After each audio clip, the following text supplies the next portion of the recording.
Pada pertemuan kali ini, kita akan membahas mengenai metode. Bagaimana cara membuat metode dan cara mengaplikasikan metode yang telah kita buat.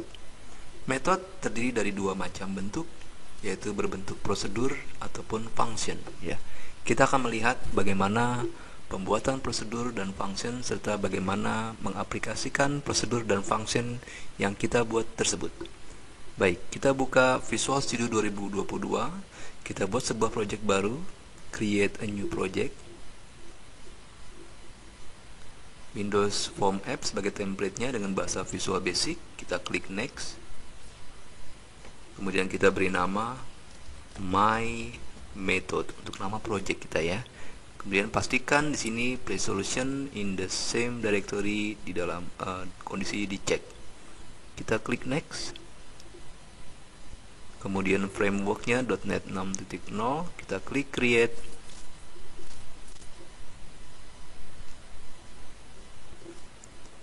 Untuk mempelajari mengenai metode, kita akan membuat desain form sebagai berikut. Kita aktifkan jendela toolbox, kemudian kita masukkan satu buah label. Kita letakkan di sini label. Kemudian kita aktifkan tampilkan jendela properties. Pada property text untuk label 1, kita tuliskan di sana angka pertama. Kemudian kita masukkan satu buah text box. Text box kita letakkan di sebelah label angka pertama. Kemudian kita masukkan lagi satu buah label lagi. Kita masukkan di sana teks pada property text untuk label kedua ini. Kita tuliskan angka kedua. Kemudian kita tambahkan lagi satu buah text box. Kita letakkan di bawah text box yang pertama. Kemudian kita masukkan beberapa button. Kita akan mencoba membuat beberapa kalkulasi yang nanti akan kita terapkan dengan menggunakan prosedur dan juga function. Button yang pertama kita letakkan di sini. Di property text kita tuliskan simbol tanda plus, tekan enter. Kita bisa perkecil button ini. Jadi kita akan membuat semacam kalkulator sederhana. Ini saya copy ya, kita klik kanan, pilih copy.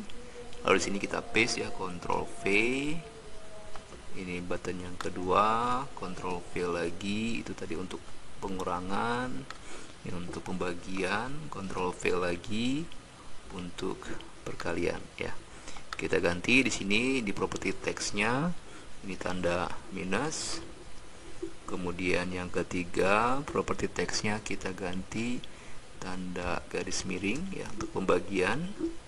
Dan button yang keempat ini kita ganti dengan huruf X ya untuk perkalian. Seperti itu. Kemudian hasilnya kita tampilkan di sini, tambahkan satu buah label.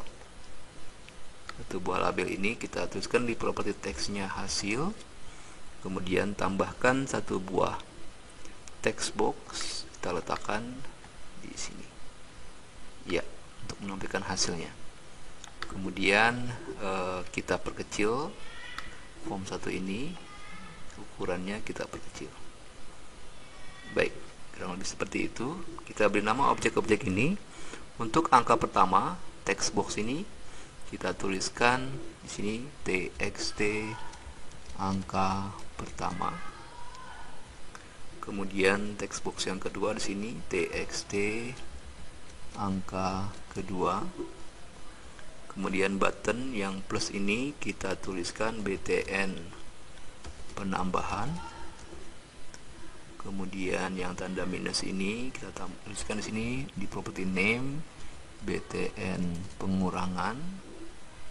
Untuk pembagian button yang ketiga tuliskan di property name-nya btn pembagian. Kemudian untuk perkalian button yang keempat kita tuliskan btn perkalian. Kemudian text box yang paling bawah ini sebagai hasilnya kita tuliskan namanya txt hasil. Baik, kita akan buat programnya dengan memanfaatkan prosedur dan function ya. Untuk itu kita akan masuk ke jendela coding. Kita klik kanan, view code. Baik, pada jendela coding kita hide terlebih dahulu untuk jendela toolbox dan juga jendela properties ya.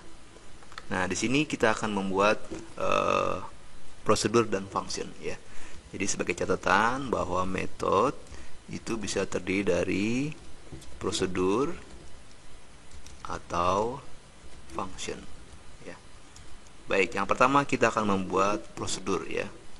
Prosedur dan juga function itu bisa kita buat baik dengan menggunakan parameter atau tanpa parameter. Untuk yang pertama kita akan membuat create prosedur tanpa parameter. Ya, bagaimana cara membuatnya? Kita tuliskan di sini dengan pertama menggunakan sub, kemudian tuliskan nama prosedurnya. Misalnya kita pertama membuat prosedur penjumlahan tanpa ada parameter, langsung kurung buka kurung tutup, lalu tekan enter, maka akan muncul di sini end sub. Nah, ini disebut sebagai prosedur tanpa parameter ya. Nah, untuk apa kita membuat prosedur ini? Jadi kegunaannya adalah ketika kita membutuhkan proses yang kita lakukan pada prosedur ini, kita cukup memanggil nama prosedur ini saja ya. Jadi kita bisa lakukan pengulangan proses pada prosedur yang kita buat ini dengan lebih praktis dengan cukup memanggil nama prosedur yang kita tuliskan di sini ya. Baik, untuk prosedur penjumlahan kita akan menjumlahkan dua angka yang dituliskan pada text box yang pertama ataupun yang kedua. Untuk itu kita siapkan variabel yang dibutuhkan. Kita buat di sini dim a, b, c as integer, di mana a ini kita gunakan untuk menyimpan angka pertama dot text, sedangkan b diambil dari txt angka kedua dot text. Kemudian karena ini untuk penjumlahan berarti adalah angka pertama ditambah angka kedua, berarti a ditambah b kita akan simpan di variabel c. Di sini kita tuliskan C sama dengan A ditambah B. Lalu hasilnya kita akan tampilkan di txt hasil.text sama dengan C. Baik, seperti itu. Ini adalah contoh pembuatan prosedur ya. Nah, ketika program ini dijalankan tentunya akan belum ada hasil apa-apa ya. Kenapa? Karena ini baru kita buat prosedur. Nah, kita akan memanggil atau menggunakan prosedur ini pada saat user mengklik button tambah gitu ya, atau button penjumlahan ya. Maka dari menu desain kita double klik button tambah ini, double klik sehingga kita akan masuk ke event klik dari button penambahan. Nah, pada saat user mengklik button ini dipanggillah prosedur penjumlahan ya, untuk menjumlahkan angka pertama dan angka kedua. Maka di sini cukup kita tuliskan nama prosedur yaitu penjumlahan, lalu tekan enter. Dengan demikian, maka pada saat user mengklik button penambahan lalu akan menjalankan prosedur yang kita buat ini yaitu prosedur penjumlahan. Maka nanti akan lari ke sini dan dijalankanlah baris demi baris untuk menjumlahkan angka pertama dengan angka kedua dan ditampilkan hasilnya di txt hasil ya. Baik, kita coba terlebih dahulu, kita klik running.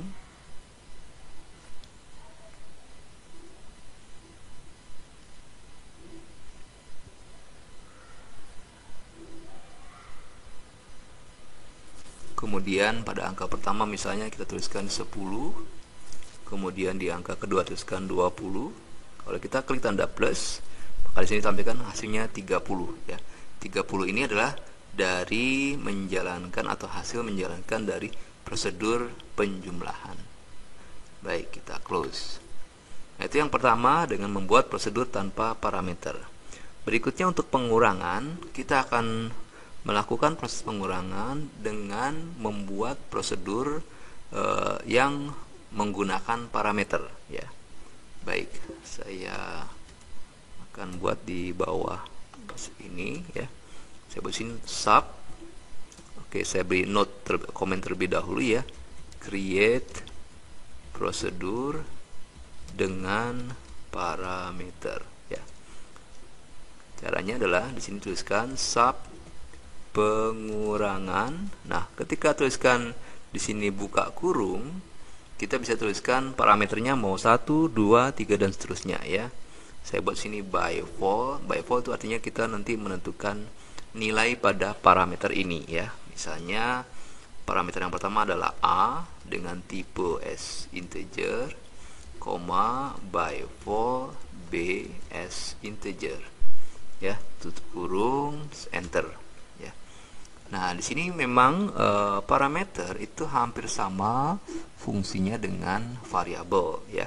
Tapi bedanya parameter ini akan diisi ketika prosedur ini dipanggil ya. Kita lihat contohnya. Maka sekarang kita bisa langsung menggunakan nilai A dan B ya. Kita cukup menyiapkan variabel C sebagai hasilnya, dim C S integer, di mana C didapatkan dari angka pertama ya A dikurangi B angka kedua. Kemudian kita tampilkan di txt hasil .text yaitu nilai dari C. Nah, seperti itu ya. Kemudian kita akan panggil prosedur pengurangan ini pada saat user mengklik btn pengurangan ya. Maka dari menu desain kita double klik btn pengurangan. Kemudian di sini kita panggil prosedur pengurangan ya. Nah, kalau pengurangan ini langsung kita tekan enter, dia akan ada error. Kenapa? Karena untuk memanggil prosedur pengurangan dibutuhkan dua parameter yang harus kita berikan nilai ya. Maka di sini sebelum tutup kurung ya, setelah kita tekan buka kurung, maka disampaikan nih, oh ada dua parameter di sana, yaitu A dengan tipe integer dan B dengan tipe integer. Berarti di sini kita masukkan angka yang tipenya integer ya. Nah, tetapi angka tadi, angka yang kita akan masukkan dalam parameter pengurangan ini didapatkan dari text box pertama dan text box yang kedua ya. Maka di sini kita bisa langsung tuliskan txt angka pertama .text itu sebagai A, yang untuk mengisi B-nya itu diambil dari txt angka kedua .text ya, seperti itu. Nah, dengan demikian maka nanti akan dijalankanlah prosedur pengurangan di mana nilai parameter A diambil dari txt angka pertama, sedangkan parameter B diisi dari txt angka kedua. Lalu dilakukanlah proses ini sehingga ditampilkan di txt hasil nilai pengurangannya itu di dalam variabel C. Kita coba running.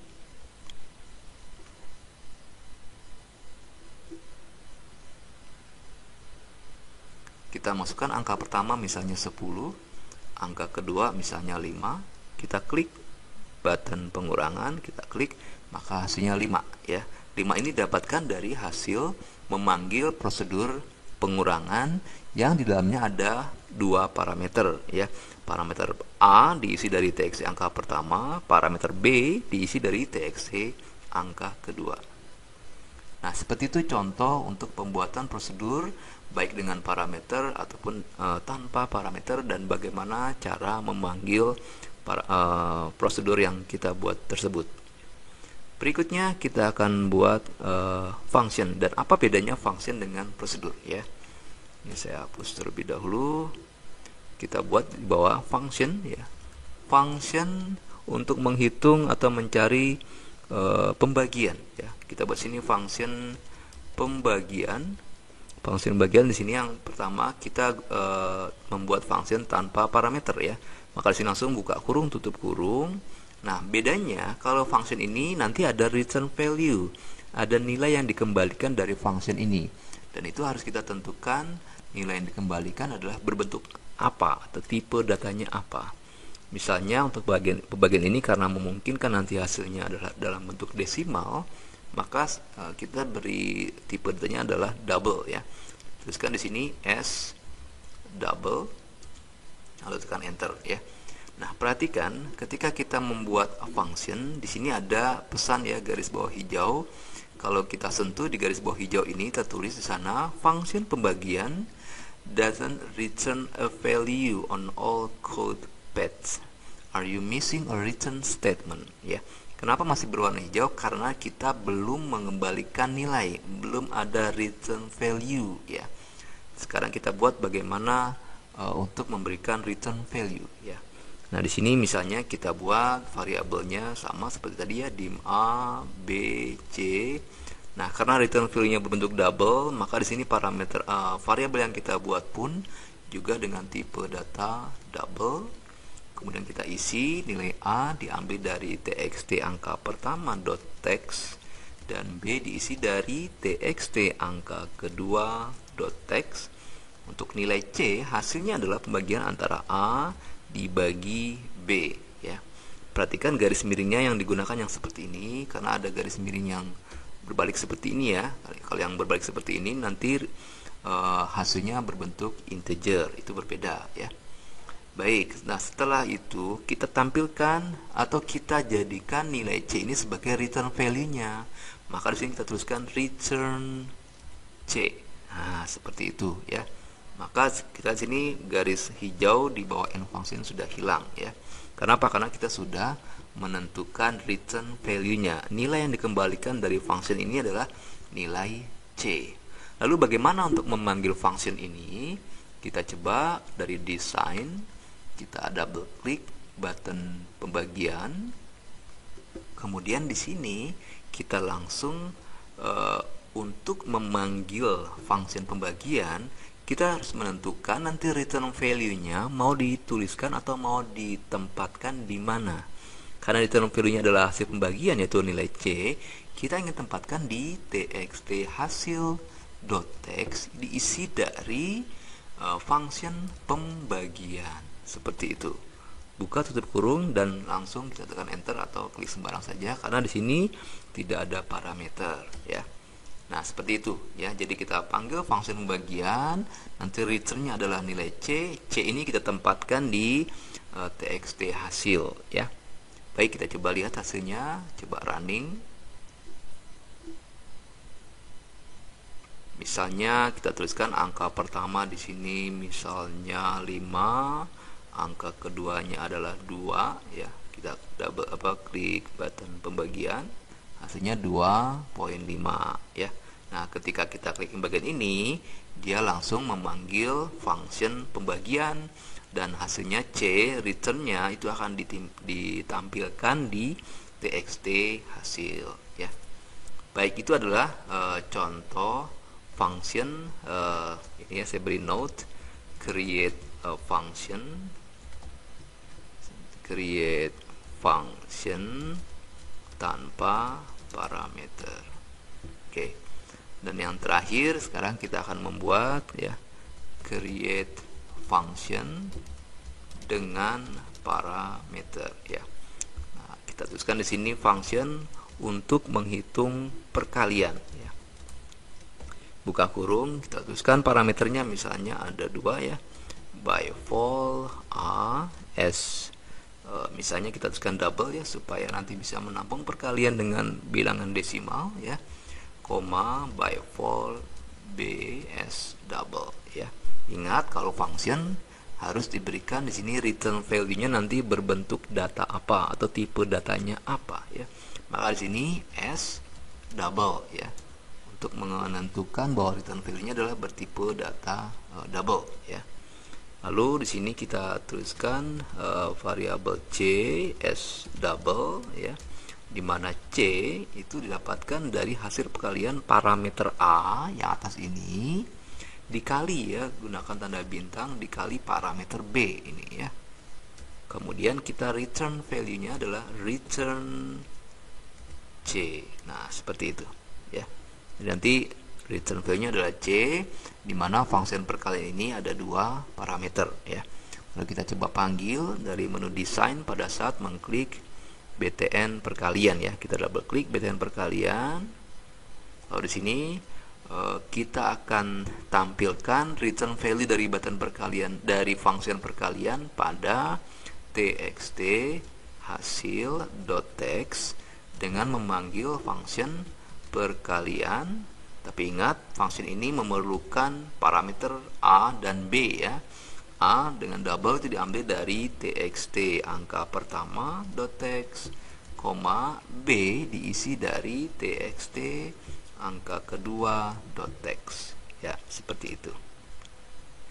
Oke, jadi kita sekali lagi Dengan function ini, function perkalian, karena membutuhkan dua parameter, maka parameter ini kita isi. Untuk mengisi parameter A dari txt angka pertama, untuk mengisi parameter B dari txt angka kedua. Lalu nanti hasilnya, returnnya adalah C, perkalian antara A dan B, itu akan ditampilkan di txt hasil. Ya, kita coba running.